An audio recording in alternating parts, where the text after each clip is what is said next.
Greetings, everyone. This is the Captain speaking. Thank you for joining me in Let's Talk D&D. So, the first video I had with this talked about my kind of homebrew world in general. Today, it's going to focus on one of the kingdoms that I have in my homebrew world.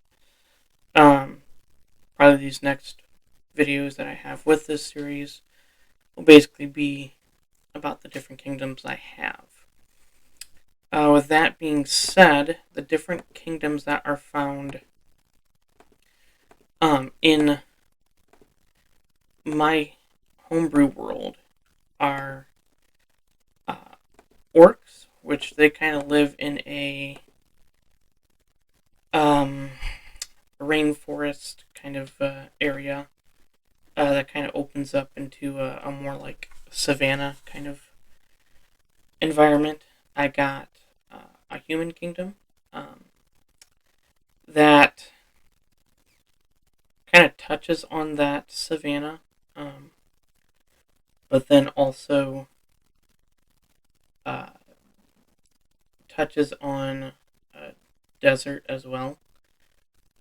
I have a Dragonborn kingdom, which is found entirely in the desert.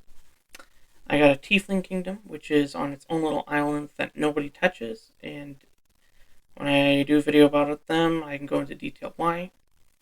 But no one visits the Tieflings at all. I got a Halfling kingdom, which is found just basically in a forest. I got an Elf kingdom, which is kind of more like a grassy grassland, kind of foresty place. They cleared a lot of the forest out for their cities, but they're still kind of surrounded by them a little bit. Dwarves live in the mountains. And I got a gnome kingdom, which is found basically in hills. Hills that also kind of then turn into mountains. But right before like the land formations are mountains. They kind of live around there. And then I have a clan of Goliaths that live way up in the mountains, like super far north. That, unless I would take my players to, they won't ever see them at all. And I got a clan of Furbolg and Tabaxis that live together. A little bit deeper in the forest from my Halfling kingdom. And I can talk about those, in another video. Today I'm going to focus on my Orc Kingdom. The Orc Kingdom, like I said, is in the middle of like a dense rainforest, and it's divided up into 4 cities. And typically when I do world building, I think I pretty much have a huge capital city that is, far more developed than all of the other cities. I then also have, like a second, almost major city. It's not quite as big as the capital, but it's, pretty also significantly big. And then I usually have like 2 other small cities, or villages or towns, whatever, that primarily you have farming or, whatever. That kind of helps support the rest of the kingdom. And there's not really a lot usually going on there. So the capital of my Orc Kingdom is called Zol. Zhol. Its other cities are Broxar, Koto, and Rorlug. Now, the ruler of the orcs is determined by basically a death match. All young men who kind of wish to participate can do so. But throughout the whole year, once a week, they have death matches in the capital. And the winner of that tournament basically has a little house to stay in, and then towards the end of the year, all the winners will compete, and then that winner gets to challenge the king. If the current king wins, he gets to stay king. If he loses, then the new guy is the king. All of these are, all the tournaments and fights are dedicated to Lady Sif and Talos, as they are the primary deities, I can talk, of the Orc Kingdom. And I guess as a side note, when it comes to religion in general in my homebrew world here, all the kingdoms do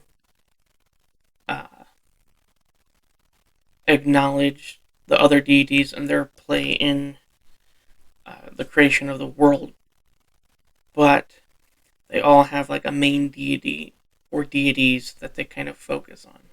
So the Orc Kingdom focuses their worship primarily with Sif and Talos. However, on like the outside of the temples, for every city you go to in my campaign, or in my area, or homebrew world,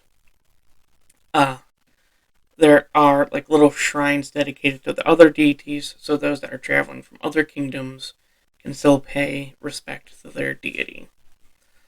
The current leader that is in my campaign that I'm taking through my party, they've not met him yet, so if any of my players are watching this, spoiler alert, his name is Lotar Skinflayer. He's basically the embodiment of war and fighting, and that whole war, fighting, and all of that in general is kind of what I want my Orc Kingdom to be. It would be fairly easy for a party that goes there to start fights with either looking at someone the wrong way or saying something offensive unintentionally. And I think, surprise encounters in that matter are most likely to pop up, but to me, it leaves an opportunity for good role play, as they have to try and, talk and not offend anyone. Things like that. Or, the toughest member of the party might want a challenge and see if they can do something and fight and win or something, I think it's a good challenge that way. Now, the Orc Kingdom is not something that's going to go out of its way to like start wars with other countries or other things like, or kingdoms and other things like that, but they will hold their ground. They currently share a border with the Human Kingdom, and when it comes to orcs, there's the I'm going to say issue, but the issue with half-orcs. Now, half-orcs in the Orc Kingdom are seen as basically half-breeds. They're tainted. So they shun them out of the Orc Kingdom. And just because the Human Kingdom is right nearby, they tend to flock, the half-orcs tend to flock there. When I get to the video about the Human Kingdom, I can explain what happens there. That's kind of a bit of how my Orc Kingdom operates. I mean, I could go into even more boring details, like their exports are lumber, armors from various hides of animals, the meats from various animals, things like that. But I won't do that. I won't bore you guys unless you guys ever want it. So with that being said, let me know down in the comments below what you think of that, or if I'm missing something you guys want expounded on, and what you think about this kind of series in general. If you want me to continue it, just let me know.